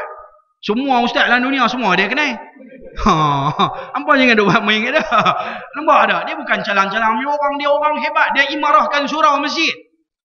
Kira bagus ya, bagi datuk yang dia. Dia pun dah pangkat datuk putih habis semua. Betul tak? Orang nak bagi ambil, tapi tu siapa duk pujuk. Ni tolong bagi kat saya datuk apa. Alah. Pasal nak dapat PJK punya pasal sanggup duluk duit sana, uluk duit sini. Duk rasuah rata-rata buat apa? Ni budaya duk ada dalam masyarakat kita. Depa katalah datuk paling senang sekali Datuk Pahang. Tak tahu, saya tak pernah ambil tahu, tapi saya tak pernah ambil kisah. BAP lah, artis-artis dapat datuk. Di samping tu ada juga ulama-ulama dapat datuk, Tan Sri dan sebagainya. Tak apa Kalau layak silakan, jangan duk pulun bermati-matian untuk nak dapat gelaran. Maka tuan-tuan yang dirahmati Allah Subhanahu wa taala, Allah Taala jadikan satu mukjizat besar Nabi Muhammad bertemu dengan Allah Subhanahu wa taala. Itu satu perkara yang cukup besar. Di antara lain, Nabi Muhammad dalam perjalanan untuk daripada Masjidil Haram ke Masjidil Aqsa, seterusnya daripada Masjidil Aqsa nak bertemu dengan Allah, Nabi Muhammad bertemu di tengah-tengah jalan ada bola api. Duk kacau Nabi Muhammad. Lalu Nabi Muhammad kata dekat Jibril, wahai Jibril, ni apa bola api apa ni? Jibril kata, inilah jin Ifrit. Dia datang mengganggu perjalanan tuan hamba ataupun Nabi Muhammad. Lalu Nabi Muhammad kata nak buat macam mana? Lalu Jibril ajak kepada Nabi Muhammad doa-doa agar dihindarkan daripada gangguan iblis setan. Doa dia panjang, saya tak payah sebut bukan tuan-tuan nak boleh hafal. Saya nak baca macam ni ya, ambil dalam Sahih Bukhari. Satu hadis, Aisyah meriwayatkan Nabi tiap-tiap malam sebelum tidur, Nabi akan baca, Nabi akan buat tangan dia macam doa lagu tu. Tadahkan tangan, Nabi akan baca kul huwallah sekali, kul a'udzu birabbil falaq sekali, kul a'udzu birabbin nas sekali. Nabi inti hembus dekat tapak tangan. Begitu. Lalu Nabi Muhammad bagi mercik ayat liak, bagi mercik. Jangan tuih seketui. Sekali lagi jadi skrap pula kan. Dia petua dia macam ni, baca jangan telan ayat liak. Mula baca kul Allah jangan telan. Habis minal jin nati wan nas akan ada sedikit ayat liak terkumpul. Ni petua ya. Lepas tu muih. Tu. Bagi mercik halus-halus ya. Lalu sapu daripada ujung kepala sampai seluruh badan. Nabi Muhammad buat hadis ini, hadis yang sahih dikeluarkan oleh Imam Bukhari. Aisyah kata Nabi akan buat 3 kali. Insya-Allah setan mana takkan kacau. Saya dulu rajin duk berubat. Takat pencetus umah ni tak dan masalah nak berubat kan. Tu pun orang nak minta, Assalamualaikum Ustaz nak berubat. Tak dan nak mengajar pun tak dan. Nak jumpa bini pun tak dan. Anak-anak pun tak dan. Tu pun kalut juga setengah-setengah jadi bini nombor 4 pun ada. Masuk dalam Facebook. Tak apalah kalau ada saya recommend bagi kat Rashid boleh ya. Tak mau Rashid? Tak mau. Lu penakut. Sembang dah kan. Dah melawak lah. Mampu dia malam ni. Hidup luar pula. Main seorang ke dua ni? Seorang lah. Seorang selamat. Kalut lah. Ya Allah. Tak apa. Aduk adam tak ada. No. Jaga mana ada kan. Haji nak haji okey? Haji tak mau. Haji lah sengih-sengih lah. Tak mau. Anak dia duduk ada lagi balik report. Mak lah. Okey, jadi tuan-tuan, dia lumrah dia macam ni. Perjalanan nak bertemu dengan Allah, mula-mula sekali manusia akan tempuh godaan syaitan, jin, iblis, setan. Dia akan kacau. Saya masa berubat dulu, ada orang perempuan mai, tak boleh pakai tudung. Ustaz, saya mai nak berubat, saya tak boleh pakai tudung. Dia masuk sekolah saya, budak-budak peramat keluar, makcik tak boleh masuk, kena pakai tudung. Tak, makcik mai nak berubat kerana nak pergi pakai tudung ni. Dia masuk-masuk pasal apa kak? Ni kak ni tudung tak boleh pakai. Kalau pakai tudung sakit kepala. Macam orang duk ketuk kepala ni. Berat lagu mana tau. Ya, saya pun baca-baca doa. Pegang-pegang kepala dia. Atas tudung lah. Bawah tudung tu. Tak tu. Terus pingsan. Dia tak boleh langsung. Ada satu makcik duduk di balik pulau. Dia tak boleh ambil ayat semayang. Kalau tak ambil ayat semayang tak apa. Ambil ayat semayang mula pening. Angkat takbir saja. Tumbang. Setan. Jin dalam badan. Nampak tak? Itu pun salah satu daripada gangguan manusia untuk perjalanan bertemu dengan Tuhan. Ingatlah, mudah macam ni lah. Zikir, baca ayat Quran banyak, insya-Allah setan mana pun tak boleh dekat. Seterusnya, Nabi Muhammad jalan dalam perjalanan. Nabi Muhammad nampak satu golongan bercucuk tanam. Dia tanam gandum, lala tu dia tanam, dalam tempoh dalam 3 saat, pokok tu tumbuh, terus keluar buah, terus dia katam, dia ambil dia punya gandum, terus dia boleh dapat hasil dalam beberapa saat sahaja. Nabi Muhammad tanya, wahai Jibril, apakah golongan ini? Jibril kata, inilah perumpamaan umat kamu wahai Muhammad, yang mana mereka buat kerja fi sabilillah. Dia nampak tabung derma, dia bagi fi sabilillah. Dia tengok orang imarahkan masjid, nak bantu, nak buat gotong royong masjid, dia mai, dia tolong tenaga dia fi sabilillah. Dia buat kerja demi agama Allah Subhanahu wa taala. Kadang-kadang nampak macam bukan fi sabilillah, kita buatnya lah. Pihak masjid Semilang hantar kat kawan-kawan, sini grup WhatsApp tak ada? Kena buat. Pihak masjid minta nombor telefon orang ramai siapa ada WhatsApp. Lepas tu buat grup kuliah masjid Semilang. Ni Kuala Lumpur dia buat. Buatlah 10 grup tak apa. Ramai-ramai. Jadi bila kuliah, WhatsApp kan free. Hantar lah. Ada kuliah-kuliah di masjid. Orang dapat nak WhatsApp. Free ya, kita hantar kat orang. Kita forward hantar. Kopi-kopi hantar kat kawan. Yang tu pun dah nama fi sabilillah. Orang lain tak tahu kata ada kuliah. Nah, dengan cara kita hantar, orang buka WhatsApp, oh ada kuliah di Masjid Semilang malam ni. Kuliah siapa sekian-sekian ada semua. Jadi depa boleh hadir fi sabilillah. Oi, dapat ganjaran besar tuan-tuan. Kadang-kadang kita tak dan mai pasal kita hantar kat orang lain biar pasal kita dapat pahala besar. Nah, walaupun kita tak boleh mai malam ni kerja malam. Tak sempat, pukul 7 malam nak masuk dah Kelang. Esok 7 pagi baru keluar. Tapi kita hantar WhatsApp ya kat kawan. Allahu Akbar. Sebab tu kuliah di Kuala Lumpur hidup. Mereka tak kedekut nak hantar mesej ke WhatsApp. Mereka hantar. Mereka tak kira habis masa ke apa. Yang penting, wah meriah ha. Saya pun ada grup WhatsApp. Saya pergi KL, saya akan hantar anak-anak murid saya di KL. Mereka turun lah. Sebab mereka kata, Ustaz kalau mai tolong beritahu kat kami. Ustaz kalau mai tolong beritahu kat kami. Jadi kita hantar kat mereka. Memudahkan mereka nak mengaji. Itu dia. Baik, itu fi sabilillah. Seterusnya, Nabi Muhammad lalu dengan Jibril. Dalam perjalanan bertemu dengan Allah. Bertemu dengan satu kawasan, bau dia harum. Lalu kata Nabi Muhammad dekat Jibril, wahai Jibril, bau harum apa ni? Jibril kata, inilah bau harum Masyitah. Masyitah dan keluarga dia mati dalam mempertahankan Islam. Ingatlah manusia akan semua kisah. Kisahnya wanita zaman dahulu kala. Penyisir puteri raja Masyitah, Masyitah, Masyitah, Masyitah, ya Masyitah. Penyisir puteri raja. Nama dia Masyitah, bukan Masitah. Dia ada dua tu. Satu Masyitah, satu Masitah. Hak Masitah tu dia lain sikit.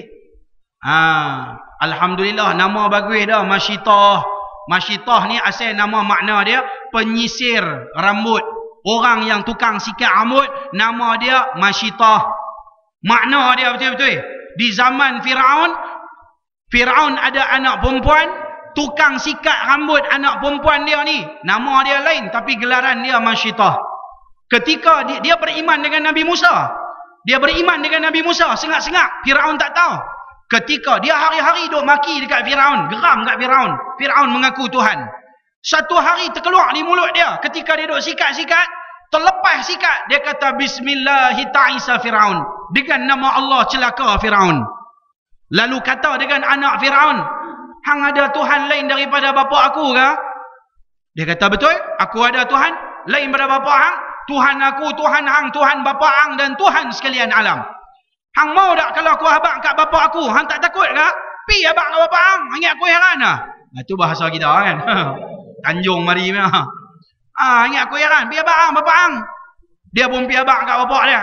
Firaun panggil, "Mai sini Masyitah. Hang ada Tuhan kan lain daripada aku?" Lalu kata Masyitah, "Bahkan Tuhan aku, Tuhan kamu dan Tuhan sekalian alam." Firaun marah, suruh dia tarik balik keluar daripada Islam yang dibawa oleh Nabi Musa. Tapi Masyitah tak mau ikut. Lalu Masyitah, suami dia dan dua anak dia, seorang besar, seorang baby, dimasukkan dalam kawah, dalam air yang mendidih, mati hidup-hidup semua. Dibunuh, masuk dalam air rebuih. Lalu ditanamlah jenazah mereka di satu tempat, dan di tempat tersebut berbau harum, mati dalam mempertahankan Islam. Kita tak sampai lagu tu pun. Betul tak? Kita tak macam tu. Kita mati sakit perut, mentah ke darah, mi apik. Faham tak? Mati sakit perut, tanya-tanya pasal apa sakit perut, makan mi. Tengok-tengok mi siapa, mi apik. Kuih tiaw siapa, kuih tiaw apik. Tanya mi bihun siapa, bihun apik. Tu dia. Tak pernah ambil tahu langsung bak makan minum. Hari-hari nak minum. Ni, air nak minum. Air siapa? Halal ke tak halal? Orang Islam punya ke orang kafir punya? Tak pernah ambil tahu pun. Bahkan muka hari-hari masuk McDonald, Kentucky Fried Chicken. Ya, Kentucky Fried Chicken ada dekat-dekat ni, McDonald. Hari-hari drive thru pula. Cik, masuk buat bodoh. Pizza Hut, kopi Starbucks. Bukankah benda tu semua kafir punya? Pepsi, Coca-Cola. Bukankah yang tu semua Yahudi punya? Masuk buat bodoh ya. Bahkan kalau pergi ke rumah tengok serbuk kari, semua pakai ala gapa punya, dengan babas. Semua geng cerai punya, mentah ke darah Hindu punya. Betul apa? Hang di rumah makan serbuk kari apa? Dah memang betul tapi hang pakai serbuk kari apa? Babas ya, hang pun cerai ya. Pasal apa hang tak pakai Adabi punya, orang Islam punya? Pasal apa tak pakai Faiza, orang Islam punya? Tak, mentaliti orang Islam, semua kepala otak, semua ser. Betul? Tak boleh ubah. Daripada tok nenek moyang sampai mak bapak, sampai ke kita, sampai ke anak cucu, mentah ke darah Hindu punya dengan Cina punya. Mana ada orang dalam Pulau Pinang kepala otak fikir nak makan kicap orang Islam punya? Siapa ada? Sembang ya kemai orang masjid. Sebab tu hati gelap. Tengok hari-hari pergi di rumah dia, tengok-tengok makan sardin. Sardin apa? Sardin cak apa? Ye. Siapa punya? Apek punya. Sardin cak apa? Cak ayam. Siapa punya? Apek punya. Bila kita kata, dia kata apa? Loh, apa ustaz? Ada cok halal? Memang ada cok halal, tapi apek punya. Pasal apa nak tolong apek? Awak tak boleh tolong orang Islam punya. Abang mai. Gentleman jawab lah. Jangan kata aku belakang. Saya tak ada kena mengenal dengan Pak Iza, dengan apa mau, saya bukan duta dia pak. Tapi saya satu orang yang saya minat nak tolong orang Islam. Betul tak? Hang teringin nak makan nasi kan? Ya, nasi haji tu ada, nasi Arab tu ada. Nasi apa-apa beli orang Islam ya. Pasal apa hang pergi makan hak Cina ya? Tuan-tuan pergi dekat Padang Kota, tuan-tuan pergi dekat sana. Tuan-tuan biasa pergi Padang Kota, Pulau Pinang. Siapa orang yang asal dia orang Pulau Pinang? Angkat tangan saya. Orang Tanjung, angkat tangan. Semua tak mengaku lah. Satu, seorang lah, bohong lah. Semua orang sebarang lah. Patut pun, bagus memang. Tuan-tuan pergi di Pulau Pinang, tuan-tuan pergi dekat Padang Kota lama. Tuan-tuan pergi tengok, tang tu ada kedai apek, dia buat apa ni, buah potong. Tuan-tuan pergi tengok orang Melayu makan buat bodoh, relate lah. Tuan-tuan pergi tengok Pulau Pinang, berapa ramai orang masuk kedai kopi Cina. Depan ada nasi kandak mamak punya. Depan, debo saja buat umpan. Dalam, amai makan nasi kandak, hang kena order kopi apek. Jadi dia masuk pergi duduk dalam, nasi kandak satu, apek. Kopi ais satu. Cik, kopi ais satu. Makan hak mamak punya, tak apalah tu. Lepas tu pergi makan kopi ais Cina punya. Betul tak? Hampa tu suruh main cerita saya orang Pulau Pinang, saya bukan orang Zimbabwe tuan-tuan. Faham tak? Sebab tu bila hati dah keras, tak boleh terima kebenaran, tak jaga makan minum daripada benda haram dan syubhat. Kopi duk makan di rumah, kopi cak apa? Belilah orang Islam punya. Orang Islam ni apa? Hantuah. Cak hantuah ada macam-macam ni orang Islam ni. Teh ada orang Islam ni. Kedai haji, teh apa? Arab ni. Arab ni. Orang Islam ni. Belilah orang Islam, pasal apa nak beli apek ni? Fishball, fish cake, orang duk beli, budak-budak duk rajin makan. Roti-roti 4 segi semua, beli kedai siapa? Beli siapa punya? Roti kita duk buat sandwich kan? Roti-roti tu, beli roti siapa? Kalau Gardenia sekarang ni 70% dimiliki oleh Tan Sri Syed Mukhtar Al-Bukhari, tapi 30% masih lagi ada Cina. Tapi kalau hak orang Islam punya, ada satu yang saya ingat, ada kawasan ni, Roti Intisari. Kelang dia daripada Kuala Lumpur, hantar mai sampai ke Pulau Pinang. Bagus ya orang Islam ya. Bantulah syarikat orang Islam. Nampak tak mentaliti orang Islam? Dia kira nak bantu. Sebab tu dalam perjalanan Nabi Muhammad nak bertemu dengan Allah, Nabi Muhammad dengar satu suara daripada kanan dan kiri. Lalu Jibril kata, wahai Muhammad, terus duk sahut depa punya seruan, buat tak tahu ya. Lalu Nabi Muhammad kata, wahai Jibril, suara apa tu? Itulah suara daripada Yahudi dan Kristian. Kalau kamu sahut seruan itu, nescaya ramailah umat kamu yang akan ikut Yahudi dan Kristian. Walaupun umat kita, umat Nabi Muhammad, Nabi tak sahut, tapi hari ini kita boleh tengok berapa ramai orang Islam yang ikut Yahudi dan Kristian. Cara kita sikat rambut tak macam Nabi Muhammad. Cara kita simpan rambut tak macam Nabi Muhammad. Nabi Muhammad sikat rambut, turun belah dua, turun ke bawah. Hari ni tak apalah pakai kepiah semua. Esok siang-siang tengok semua pergi ke pejabat. Semua sikat rambut, semua ni atas. Buat lagu tu. Buat lagu tu. Buat lagu tu. Nabi Muhammad sikat lagu tu, turun belah dua. Belah dua. Kita sikat, naik lagu tu, pergi ke belakang. Betul? Kita tak ikut cara Nabi Muhammad. Pakaian kita tak ikut cara Nabi Muhammad. Minuman kita tak ikut cara Nabi Muhammad. Nabi Muhammad kalau minum, bismillahirrahmanirrahim. Minum. Tak dengar bunyi.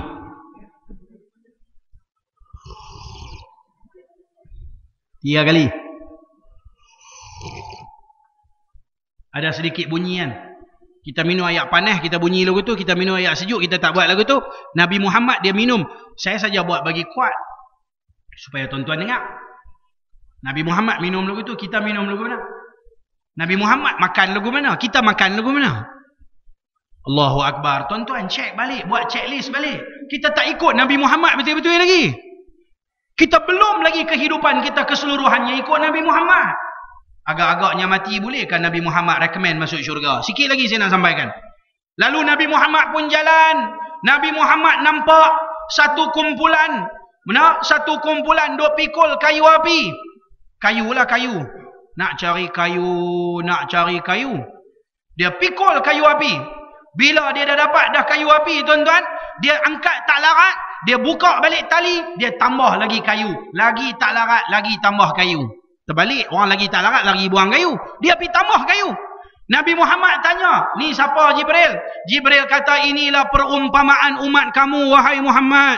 Mereka diberikan amanah selagi mereka tak mampu mengamalkan amanah yang sedia ada, lalu mereka tambah dengan amanah yang lain.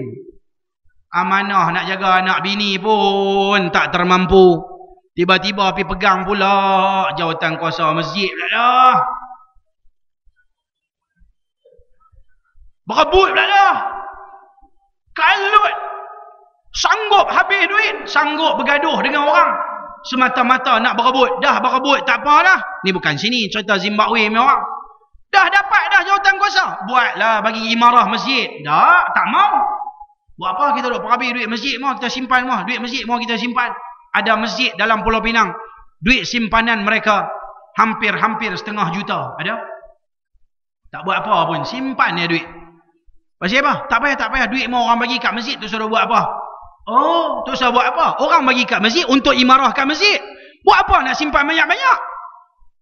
Bukan duit kita, tuan-tuan. Masjid orang bagi, tujuan dia duit orang bagi nak imarah. Sebab tu tuan-tuan pergi Kuala Lumpur, orang kaya-kaya dia bagi duit kat masjid, masjid guna, buat, habis, esok dia bagi lain. Tapi tempat kita semua pakai duk simpan, buat macam harta sendiri. PA sistem pun cerai, aircon pun tak ada. Ni masjid kita ada aircon tak? Bagus, masjid ni ada aircon, ada, PA sistem bagus, skrin ada, semua ada. Kira hebat. Bagus ya. Kalau saya nak bagi duit, saya cari masjid yang macam ni. Kuliah ada, ceramah ada. Macam-macam program ada. Duit orang bagi, mereka guna untuk imarahkan masjid. Tapi saya duk abang banyak kali dah. Buat hak kiamat tu, mereka tak mau buat ke? Cerai dia. Bila nak buat? Masjid kata duit tak cukup. Nak buat hak yang program kiamat. Tak ada ke siapa-siapa ramai-ramai ni boleh sponsor untuk masjid kita nak buat program kiamat. Pengembaraan jiwa ke alam akhirat. Banyak masjid dah saya buat. Tak ada kesempatan nak buat di sini. Banyak ribu sikit program tu. Tuan-tuan bagilah sponsor seorang sikit. Untuk faedah pada orang ramai di kawasan ni. Tolong-tolong sama untuk masjid. Cakap lah. Tak tahu tengok lepas ni Haji. Cakap bukan saya tak cakap. Ramai ustaz dah duk abang. Jenis mangkuk ayun ni kan kadang abang bila lagu mana pun dia tak mau tak. Tapi saya doa mudah-mudahan Allah buka pintu rezeki pada tuan-tuan kita semua yang hadir ni. Dan Allah bagi kekuatan untuk kita banyak infak fisabilillah. Kata amin. Untuk abang punya kali dah bila ustaz cakap lagu tu doa. Katalah amin. Jangan malu. Malu pergi pindah duduk di Kubang Ulu.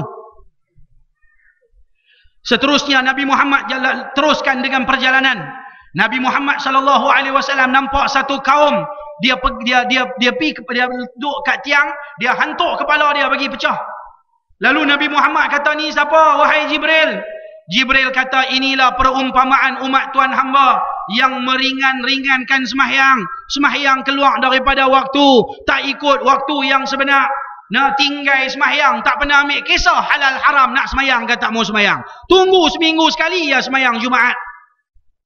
Ada satu nasyid dia kata apa? Sepohon kayu daunnya rimbun, lebat bunganya serta buahnya. Walaupun hidup 1000 tahun, kalau tak sembahyang apa gunanya? Hidup 1000 tahun kalau tak sembahyang apa guna? Tuhan tak nilai, Tuhan takkan bagi apa-apa ganjaran. Ada orang sempoi saya bisa tengok, dia tak sembahyang tapi dia rajin bagi derma ke orang. Puasa tak pernah tinggal, umrah ke haji dia pernah pergi juga. Sembang dengan orang semua bagus. Tak pernah gaduh dengan orang. Jumpa orang tua-tua. Mamu, Pak Abang Haji, sihat ke? Hormat orang. Cuma satu ya dia punya perangai. Dia tak semayang. Tuan-tuan, ibu kepada segala ibadat adalah salat. Siapa-siapa yang mendirikan sembahyang, Nabi kata, berarti dia mendirikan agama. Tetapi siapa-siapa yang tak sembahyang, berarti dia meruntuhkan agama daripada diri dia sendiri. Maka tuan-tuan yang dirahmati Allah, banyak mana pahala kebajikan yang kita buat pun, kalau kita tak semayang, esok di akhirat, tempat dia adalah api neraka Allah Subhanahu Wa Taala. Maka na'udzubillah, mudah-mudahan Allah bagi kepada kita satu kekuatan untuk menjadi manusia yang baik. Nabi jumpa juga dalam perjalanan satu pokok yang berduri. Nabi tanya, pokok apa ni wahai Jibril? Kena dekat pakaian Nabi, lalu terkoyak pakaian Nabi. Nabi kata, inilah perumpamaan umat kamu wahai Muhammad.